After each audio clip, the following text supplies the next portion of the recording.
G'day everybody, and welcome to another episode of the Gibbo and Curly Show. I think we can anoint ourselves, Blair. Welcome along, mate. Thank you, mate. How you been? We're good, real good. Feeling a lot better this week too, with a bit of sunshine around. Really hoping that we get a dry track and some decent weather for this meeting at Doomben Saturday coming up.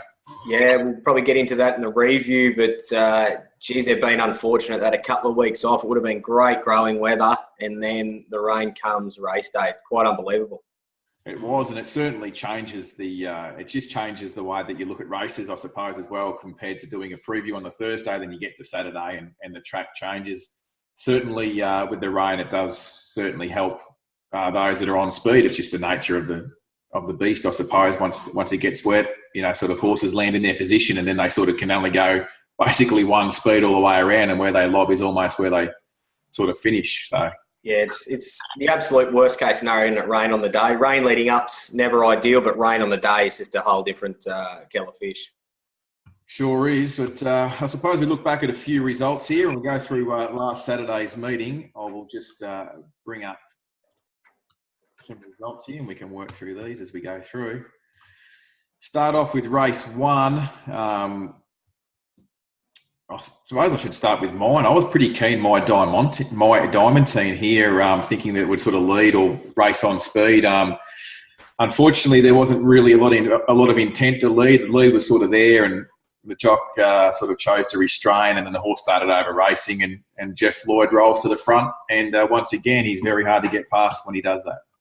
Yeah, you wouldn't have thought that hand up to Zebek again after they did it a fortnight earlier and it got the cash, but that's exactly what happened. And it was pretty much race over, wasn't it? Once he found the front, he dictated and won. Exoteric continues to run well up here. They can probably both win again. Not much else to take out, but really, is there? Not really, not outside of those. If you have a look at the market there was no really big movements really anywhere, was there? So no.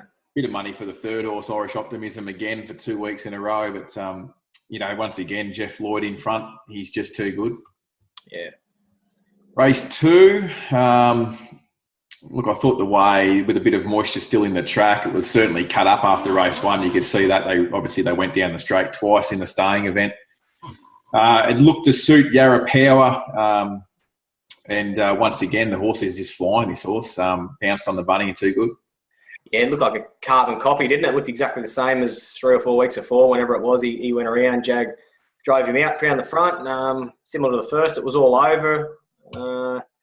Again, a couple, Oh Boy and Roxburgh sort of hitting the line, but as in taking anything out of the race, I think the story was the winner. I don't think you can really follow much else with confidence. You can see there a little bit of money very late on UBet.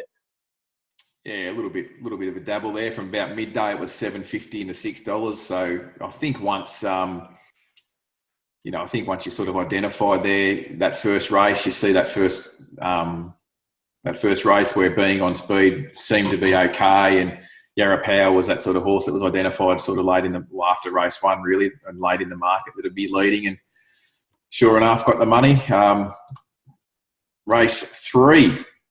We've seen a couple of nice 2-year-olds here, and I know that you were keen at Sizzling Ace, Blair, and I don't know whether it got you again. He's being a bit harsh. Certainly not being harsh on the horse, but it might have got you again on the punt, did it? Yeah, most definitely. I'm a massive fan. I have been. As we said, Jeff, give it a few very questionable steers or pretty ordinary steers. It just had no luck in its first prep. You got the Coke and Sass, and Regan Bayless went on. Panino run along. Sizzling Ace has actually run 11, I think it was 11.78 or 11.80 last split. The only one to break 12 in this race, and the next quickest was about 12.2 wicket way. So it's run about 3 lengths quicker than she's run 3 lengths quicker than anything else the last 200. It was an enormous run. She'll get me again for sure. They'll get the 1200. I think she's a listed horse without doubt. I'm not sure these others will be. I think Panino sticking to 1,000 would be the go and can win again. But I'll take Sizzling Ace again any day. The track was downgraded to heavy 8 after the race and retrospective. She led Panino. She done it all she could. She was possibly entitled to tire a bit late. Yeah. Oh, the effort was still the winner was still excellent. Sizzling Ace was back off that speed and was entitled to run home as well. I just thought it did an excellent job. So did Panino and the runner-up. So again, another race where you can sort of look at the 3 place getters. Yep. And I genuinely reckon they're the ones you're focusing on, as in playing a part in the carnival. Probably, especially the winner to 1,000 and Sizzling Ace sort of when she gets to 1,200. For sure. And again, you can see the market fluctuations there. And it's why it's so important. We talk about this a lot. Race 2, after race 2, Yarra Power leading. You can see there in the timestamps of those bets. Yarra Power wins after leading. And then, bang, $3.80 into $3 on UBet straight away about Panino because that was mapped as the leader in the race. So, once again, the money was right. And I think it's one of the great things about betting at Doomben is the track plays consistently within the different environments. So that if you get a rain during the day or that soft track, that Doomben will play consistently, will suit horses that race nearer to the speed. It's just the way it is. So adapting to the conditions that we bang on about a fair bit. Yeah, great. I've always said it's one of my favourite tracks because you sort of know what you're going to get. So exactly.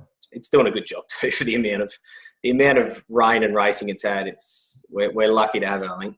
Absolutely. Race 4, I was keen Denburn here at the each way price. Wasn't quite good enough. Savwell was one that we had spoken about last week that was sort of tried further in distance and just didn't stay and come back to a mile. And D Brown Special got the job done. Yeah, I think he's 3 from 3 on it now on Savwell Brown. Just really suits the horse. Gives it that quiet ride, just relaxes it, and it just seems to run for him. Seems to just go better when he's on. Miss Severina was a really good run. Probably a career best there. I was with you, Denburn. He's got a race in him. Probably the extra bit of rain didn't help. He found the right spot. He had every opportunity, but maybe a dry track. I won't sack him yet, Denburn. But he was still 4 lengths off the winner. And like you said, the winner was a good D Brown ride. It's another horse that was sort of reasonably solid in the market without anything outstanding. It held its quote and tightened up a little bit as it got closer to jump time, and it sort of ran to market expectation. And Miss Severina was one that you identified as being a good run who drifted out in the market a fair bit. There was no love for it. 11's out to 21s, but still done a great job. Yeah, look the winner at the 200. It did. There's not a lot to come out of that. Nothing that caught your eye in particular out of that one? No, I'd be happy to let him go. Yourself? Yeah, D Brown was the one that caught my eye. I just think that he's getting into form at the right time, and he'll be popping up and be a regular winner over the carnival. He's one of the best in Queensland. He doesn't ride a lot, but I'm sure he's got himself cherry ripe for this carnival. I think he's got on some good horses, and we've seen a couple in this meeting that I think can be following. You can add probably a few of Snowden's to it as well that he'll get on. Yeah, absolutely. Race 5, Bushy. There's a bit of money around for Bushy in this race. I'm just having a look at the fluctuations here. He went 10s into 5s on the day. I didn't have him. I didn't do much good in this race either, to be honest. The Bushy wasn't one that I was sort of landed on. I sort of had a little bit of a spec El Campeador, who races well first up as a rule, and he did it again on Saturday. But Bushy, aided by a good ride from Robbie, just up inside of them and got the cash. Yeah, it was a race I didn't win on either. I thought El Campeador was one of the better runs. Look, going forward, it's another race that I'm not too keen to follow the form out of going forward. I think there'll be many winners come out of it. One that I thought was a decent run was a stay resuming Expert Tia for months. Was beaten 6 lengths, but got a long way back. I think it was about the 4th fastest last 200 of the race. She'll need another one. But I think she'll then get to 18, 2000, and I reckon third up we can follow and probably get the cash there somewhere. Yeah, I think we've had a bit of luck with her before, haven't we, when she stepped and raced on speed and made a mess. She improved last prep, and I just think she's one that she's tough. They usually put her in the race when she's rock hard fit, take off on the corner, and she's a really tough mare. So I think we can follow her in a couple of runs, and we'll be getting some money. Make a note of that one. Race 6, YPO.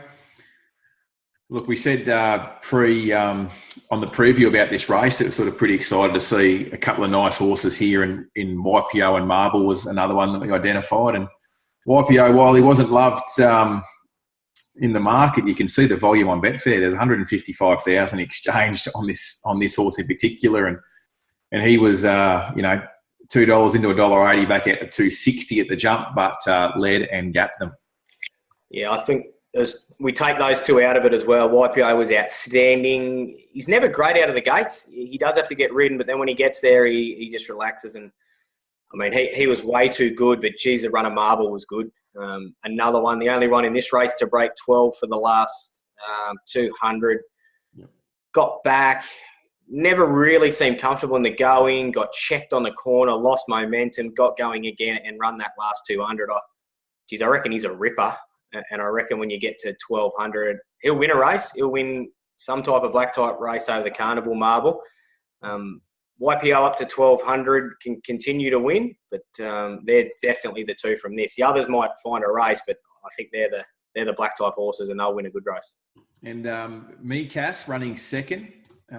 Interestingly enough, it was well found on the day as well. It was like $23 early into as low as $13 at the jump. So there was a bit of specking around for it, and ran a good race to run second.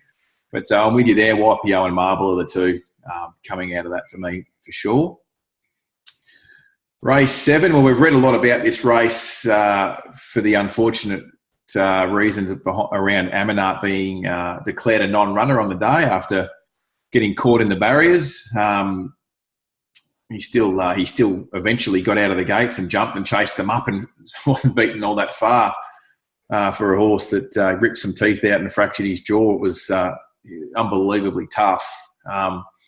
All honours to the winner, though, in his stride. And great to see James Orman ride a listed winner too, back after his injury from his he had a vertebrae issue there that had him out for a fair few weeks, and great to see him back. And we know this horse in his stride is always thereabouts. It's always threatened to win. It's always sort of been getting back, running on, not far away, and got everything right on the day. Yeah, take nothing away from him. I thought he was just ordinary last prep in his stride, but he has come back better this time in again and sort of at his back to his best. Things did go his way here with Amanat being a non-runner and Mr. Sneaky being beaten 5. That was a massive drift in the race. Look, I don't know what to make of this. Is another one just with what happened at the gates and Mr. Sneaky below average. I'm prepared really to not, even though it was a feature, not really focus on it. The last race was run quicker, and yeah, I'm brushing over it, unfortunately, the feature. That's an important stat. I think, full credit to In His Stride and Rex Slip and Jimmy Orman there. High on Back's a horse that's going well, ran really well in the Wheatwood first up and has ran really well here again. I think Tasani Tomso running third is just a little bit flattering for him because of the heavy track. He certainly goes better on the heavy. And like you mentioned about Mr. Sneaky, I think that was something that's sort of worth looking at. You're talking about these horses that come up from Melbourne. Have a look at the market here. The market told you it wasn't winning. It was $3.90 at the $6.50 on the day on UBet. The market knew it wasn't winning. It's as simple as that. So, when you talk, look, I had Mr. Sneaky best horse in the race, thought it would win. Amanat, the second best horse in the race. So no good for me at all from a punting or a perspective. But like you say, I think the story out of that race certainly is Amanat and the drift on Mr. Sneaky and it running 9th from a punting point of view. But we'll move on to race 8 with a promise. Well, Bobby Alyssa, there were some questions how Bobby Alyssa can get a ride in a listed race and whatever else with Amanat. He got the job done Wheatwood Day. Comes to doom and obviously disappointment of Amanat, but then I think he almost outrode them here, Blair, with a promise. Yeah, no, it was one of those sort of races where they just sort of didn't go hard. And I think the story of the race might well have been Bedford will get to 2,000.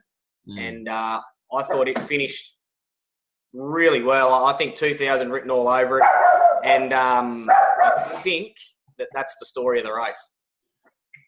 Less than 2 lengths separated the first 10 across the line, which an old rule in punting, I suppose. The bunch finish is always a race to be wary of going forward. So with a promise, definitely, as she's got older, has developed into a wet tracker that wants a mile, and that's what she got here. So full credit to the team there having that win. But like you said, Bedford to 2,000, and the rest. I think there's not a lot between the rest over this trip anyway. So I think basically the finishing positions told the story. There's not a lot between these. No. I sort of, you do your reviews looking for future winners. I'm not sure what wins out of that bar Bedford going forward, as in a good race over the carnival. Absolutely. Okay, race 9 was the last race on the card. We had Mr. Marbaloo's go around at a pretty short quote, or very short quote, I should say, $1.50. On Newbet, it was $1.60 to $1.50. $372,000 traded on Betfair with this horse. But, he led, and I think he had every chance. We spoke about this horse last week, saying it's going to be a big effort from Kempy having this horse, nearly 5 weeks between runs on a heavy track. River Racer, wow. What a win. Nearly unbelievable. She's always promised to do something, but she was essentially a Class 1 horse going in here, and 3 wide around Doomben wet tracks, you just don't see it. She didn't just do it, she ran away from them. She only has to run up to that to be winning something very good over the carnival, run quicker than the feature 1200 for the day in a pretty good race here. Mr. Marvelous at run 6 from 7, and Oink's a very handy horse. So absolutely. He was probably the winner of the day, without question. Yeah, absolutely. I think, I totally agree. River Racer was the winner of the day. Look, no massive market support or anything like that. It was $10 all day, and we can't use any footage, Blair, but we can probably use facial expressions to sum up the win of River Racer. I was just like, wow, that was some win. Yeah, it was quite unbelievable. That she's one to follow off that for sure. Absolutely. So if you could take a couple of horses out of there that won on the day, I thought River Racer and YPO were good, and I think you've mentioned a couple of the beaten brigade to follow as well. Yeah, I think Sizzling Ace was beaten but can win. I thought Marble was beaten but could win, and Bedford was beaten but could win. I think there's a few there and very confident that we can make money in the next month off them. I'm just going to write those down because I'll forget that. Marble, Bedford, and Sizzling Ace. Sizzling Ace. There we go, punters. Rightio. Well, we're going to have to build a bank Saturday so we can get to back these runners in 2 weeks' time. Pretty excited about this Doomben meeting. Let's rip in. Looking forward to it, actually. It's been a while since we've had some sunny skies, and I think we're going to get a decent track here. So genuinely excited about Saturday. I'm with you on this one. Featured, Group 2 is a feature race. But we've got to get through the card. We'll start with race 1, 2,030 metres. Not a lot of interest for me here just as yet. There's a couple of things of note for me. Is Jay Lloyd jumps off Backhouse Billy, last start winner that he rode, and goes on to Great Glen for Chris Waller was one of the things that I noted here. Yourself? Yeah, so it was very exciting about the meeting. Probably not race 1. Yeah, you picked up Jeff Lloyd on Great Glen. The blinkers go on first time as well. You would say they would be leading here. Look, I think it's just going to be a muddling tempo. Maybe he takes off early or he might try his Zebek trick and just wait as long as he can and sprint better than them. But, look, I think it's a bit of a trap race, to be honest, early in the day. I think we can sort of make money later on. Oh, we might shout the wives lunch for race 1 and have a bet in race 2. What do we got? The class 6,050. Not a lot of acceptors here. There was a big noms. There's a lot of noms in this race, and we sort of get down to a field of 10 with the scratching of In Good Time from gate 11 comes out. Your thoughts on race 2? Yeah, pretty keen. Kings of Leon. Sort of wish In Good Time had not been scratched from the wide gate because they would have had to have pressed the button and that would have just been more speed into it. Kings of Leon will get back just worse in midfield. A lot of speed here, though, when you've got Bon Show, Khaleesi, Alaskan Wolf, and Jest Excel all in the market. I could get egg on my face, but I have no idea how Just Excel is as low as 550 in the early markets. Yeah, I'm with you. I just think Kings of Leon has got more upside than these. His 2 trials recently have been very good. He's got a really nice turn of foot, and I think that speed just allows him to suck up behind him on the corner, and I think he'll go past. Next best for me is Boncho. I'm a big fan of the mare, but I think her second up record is clearly superior than Fresh. She does have McGilvray in a good gate, though, so I think it's a good race. I'm pretty keen Kings of Leon, and I think probably Boncho's the next best. You? Yeah, look, I'm with you on that. I'm Kings of Leon on top for me, and you're spot on about Boncho. I love the mare. She's been good to me on the punt as well, and you're spot on with your assessment. She's had 4 first up runs for a second and a third, and second up she's 1, 2 from 3. So look, I'm with you there, Kings of Leon. We're starting to get into that time of year where we have to decipher the Sydney and Melbourne form into the Brisbane form, and we see it here with Kings of Leon, who just looks to have a little bit of class on the rivals here. I'm with you all the way. Race number 3, Class 6, 1630. Field of 14 to go around. It's a pretty even race, this. I thought we get the southern visitor here, Coldstone. Comes through a listed race at Flemington and Bendigo, where he was on speed and not far away, beating a length and 3/4 to Sovereign Nation, Answer My Friend, which is strong form. And then Bendigo to the Golden Mile, beating 2.5 lengths to Dodging Bullets. You'd think it's the horse to beat. You got thoughts on this one? Yeah, I think it's that form will stack up here for sure. I think Coldstone's the best of the on-speed runners here. Does give a kick, and I don't think we've sort of got the quality that he's been bumping into. So runs a race for sure, and if the track is playing that way, I think it'll be really hard to beat. And I thought the best of the back markers is Miss Dubois. Got a big fan of her. She will be better off this run again. She'll bounce to probably 1800 and be highly competitive in anything. But I think the 1600 second up, Lloyd Sticks, she was excellent late, Fresh. I think she's probably the best of the back markers. So Coldstone up front, Miss Dubois, probably the best of the back markers. And I think the one you like might sit in between them. I'm hoping Monto does sit sort of, just forward of midfield. I'll give it a really good rough chance. I've had a little nibble each way at the big price. I just think that it's a good rough hope, and its first up run was super. So happy to stick with Monto in this race. I think its best is probably second best to Coldstone here. So over this trip in particular. So the punters will be happy with you at $23. Hopefully. Race 4.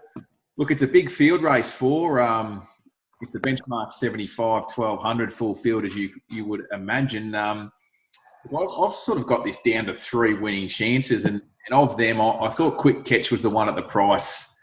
I liked its form behind Publishing Power and Mr. Marbaloo's to come up $11 and $3 a place. I think it's one of one of maybe 3 winning hopes. Yourself? Yeah, I agree. I think there's 3 winning hopes as well. I'm very bullish about Eminent. I just think it's placed really well here. There's a bit of speed, just enough that Brooker can come out neutral and sit 5th or 6th. Yeah. Got a bit of upside. You go through the last prep and was beaten a nose by Eminent, and then also run second to finish that prep to I'm a Ripper, who was airborne at the time, who then went on to win a Magic Millions race. Good form. I just think that's great form for this. I thought Manea was sort of the class horse, but she has got the 59. She's giving weight to the boys. She's got gate 12. It's going to have to be a good ride to get in. So I think she's a class runner, but she's got a fair bit against her, whereas Eminent's got everything going for him. So Eminent for me, pretty confident. And I think other than that, you've only got Quick Catch that you mentioned. And I genuinely think it's a 3-horse race too. I'd be very surprised if one of them don't win. But yeah, I'd be pretty surprised if Eminent's not right in the money. Good price at $5 too. You could probably have an each way bet there. Yep. Race 5 for the 2-year-olds, the Dalrello Stakes. Mashani Hustler is, Shamert, the 11, from Tony Gollan. For Tony Gollan has come up favourite. unbeaten in 2 goes. It ran some time to it to Toowoomba at its last win on Wheatwood Day. I thought it was really good that day. Just might be a nice horse. Just might be a really nice horse, this. I gave it a very good winning chance along with one Mashani Hustler, who I think will likely roll to the front again. And one at odds, which I think will improve off its first up run down the bottom there. Number 13, Clockwise, I think from the good gate, it gets a nice, cosy run just behind the speed. And at $18 and $4.80, I think it's the horse that can certainly be included in trifectas and Quinellas and the like. Yeah, I agree with you, Shamert. Really nice filly, gets the gun run here from 5, just can smoke the pipe in behind them, as it's done first 2 from 2. I think gets every opportunity and a deserved favourite. I've got no knock there. The way Mashani Hustler's been going, he'll drive forward from 6. Brown will also drive forward from 7. Grab the shoulder of Mashani Hustler, sit outside leader. I think Only Wanna Sing's a bit of an underrated conveyance. I thought the run behind Plumaro was excellent, got used up, hung on well, beat the rest easy. Yep. Blinkers go on. They were on for a trial the other day that it won well. $7.50 an each way play for me. The 2 Only Wanna Sing. Race 6 for the 3-year-olds. Again, another really good field here with some good form lines coming here from both down south and locally too, with horses like Snitz and Mashani Bullet, who was really impressive first up. Mashani Bullet was super winning, and Marsupial comes up here for Godolphin, and Jim Byrne takes a ride from gate 2. Last up, Warwick Farm winner. The market sort of identified those 3: Marsupial at 250, 240, Mashani Bullet, and Snitz. Only other 2 runners under double figure. Sorry, we've got one down the bottom, Mashani Electra from gate 1.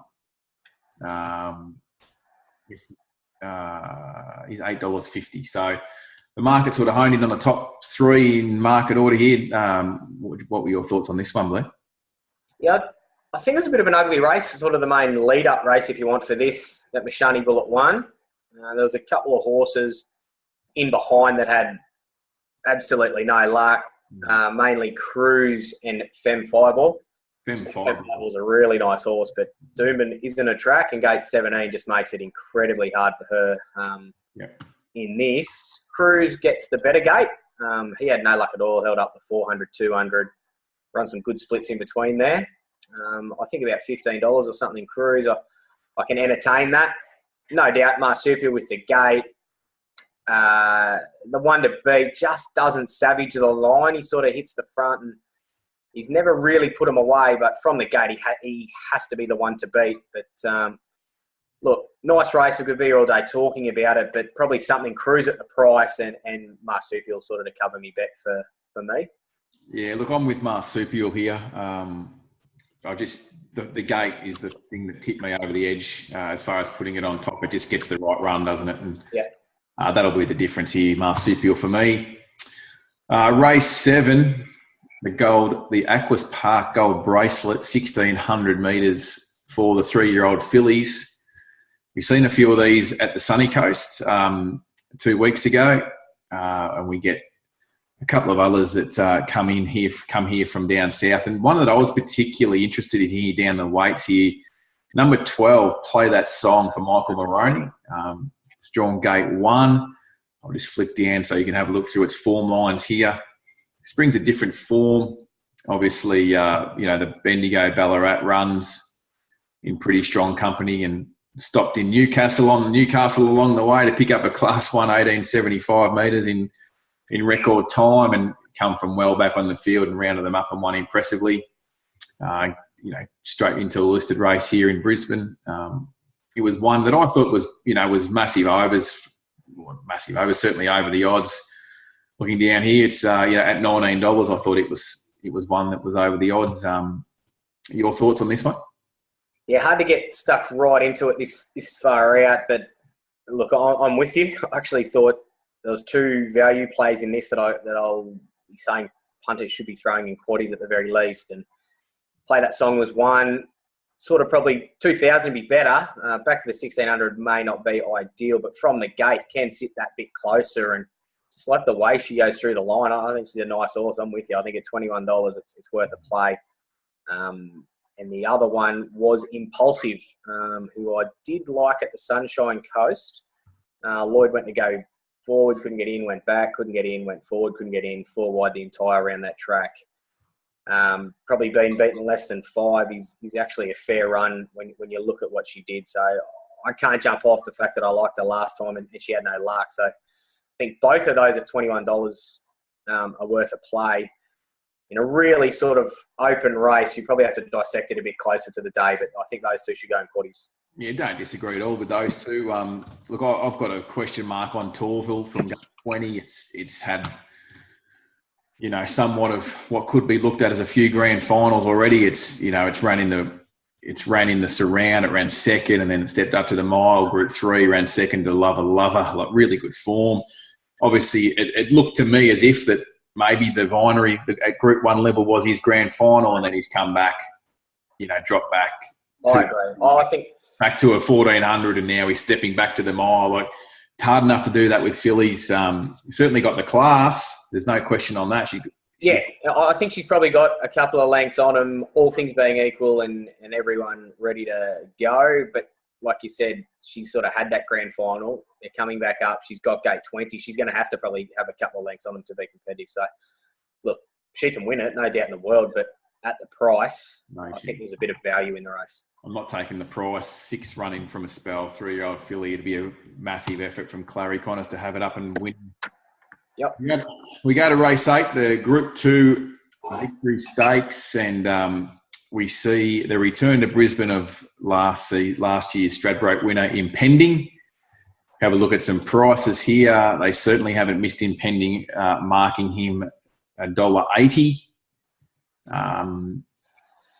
And second favourite, Cepedo, at $3.80. Out of I'm Excited, and Monsieur Gustave is 21s into 16s early on. Blair, your thoughts on the Group 2?